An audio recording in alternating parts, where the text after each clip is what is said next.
नमस्ते बच्चों।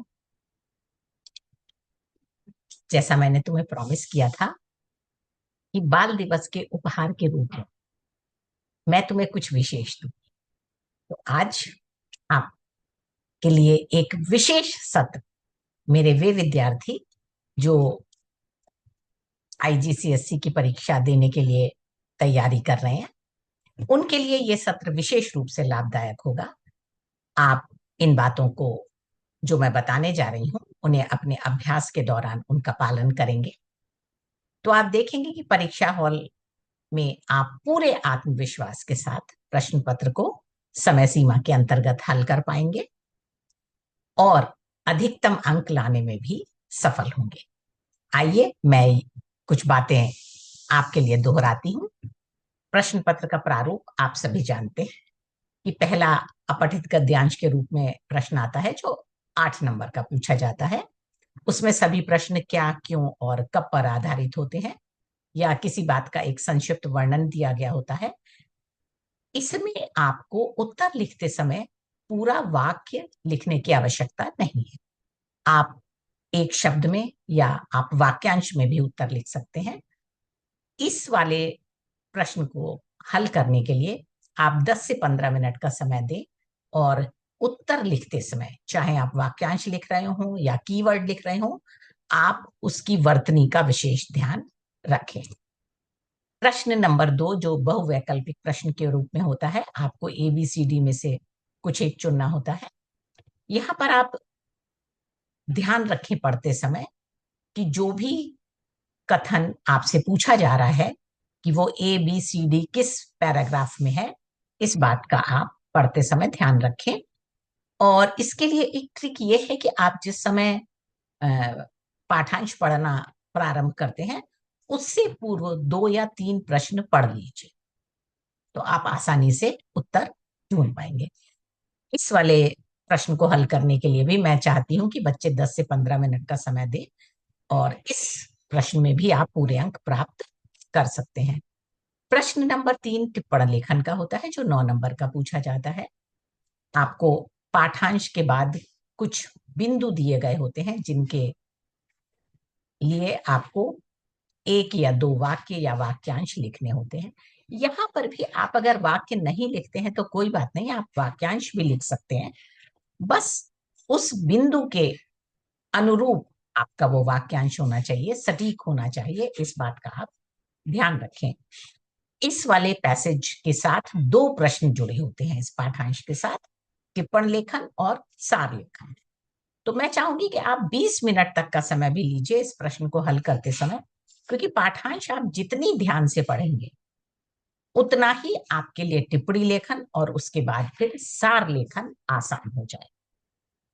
तो ये मैंने एक पहले भी एक ट्रिक बताई थी बच्चों को कि जब आप टिप्पण लेखन वाला पैराग्राफ पढ़ रहे हैं, पाठांश पढ़ रहे हैं सॉरी, तो आप टिप्पण लेखन के लिए अंडरलाइन कीजिए, अपने उत्तर रेखांकित कीजिए और साथ ही साथ उनकी थोड़ा सा विस्तार उसको भी जिगजैग लाइन के साथ अंडर कर लीजिए, जिसको आप टिप्पण लेखन के बिंदुओं में लिखे गए उत्तर के साथ सार लेखन में शामिल करना चाहती हूँ।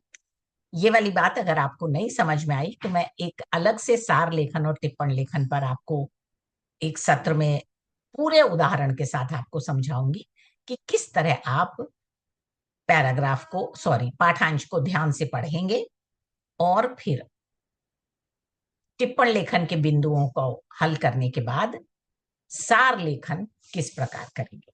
आइए अब हम अगले प्रश्न पर चलते हैं जो सार लेखन का होगा। ये मैं आपको एक अलग सत्र में बहुत विस्तार से समझाऊंगी ताकि इसमें भी आप पूरे अंक प्राप्त कर सकें। सार लेखन करते समय बस आप एक बात का ध्यान रखेंगे कि आपको अपने शब्दों में लिखना है, आप पाठांश से वाक्य नहीं उतारेंगे और साथ ही समय के साथ आप शब्द सीमा का भी ध्यान रखें। 5वां प्रश्न आपसे लेखन कौशल के बारे में पूछा जाता है जो 8 अंक का होता है। इसमें आपको कुछ संकेत बिंदु दिए गए होते हैं और उसको ध्यान में रखते हुए आपको अपने विषय वस्तु को विस्तार देना होता है।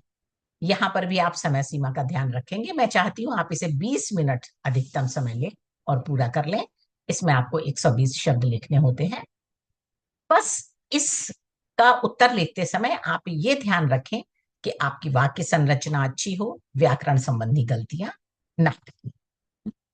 अगला प्रश्न जो तार्किक लेखन या रचनात्मक कुशलता की जांच करता है, ये वाला प्रश्न आपके सबसे ज्यादा अंक का होता है, 16 का।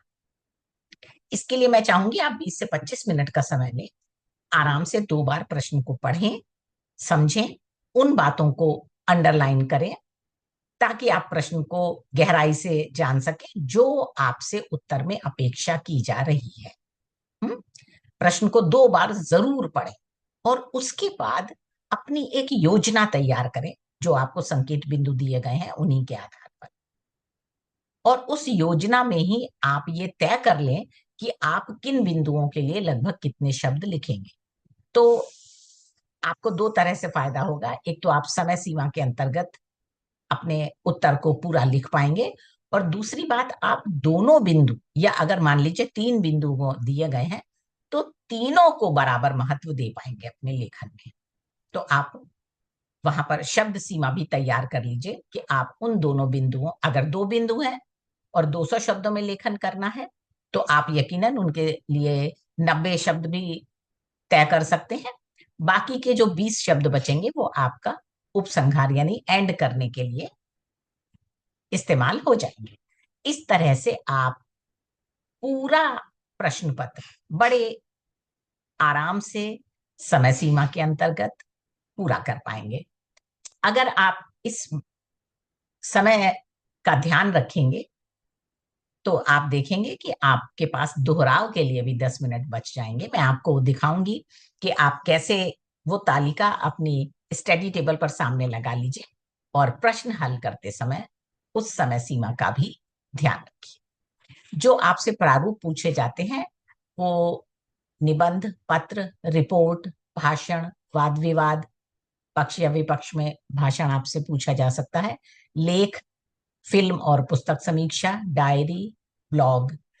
इनके बारे में आप रिपोर्ट, चित्र लेखन ज्यादातर आपसे नहीं पूछा जाता है, लेकिन फिर भी आप इसको तैयार करके जरूर रखें।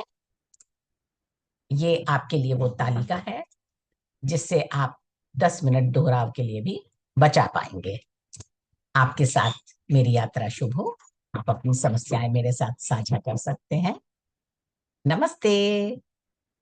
अगले वीडियो में मैं आपको कुछ संभावित प्रश्न बताऊंगी जिन्हें आप तैयार करके रख सकते हैं, या कम से कम इतना अभ्यास जरूर कर लीजिए कि आप उनसे संबंधित योजना बना के रख लीजिए ताकि आपको अगर कुछ मिलते जुलते प्रश्न मिलते हैं तो आप उन्हें अच्छी तरह से हल कर पाए।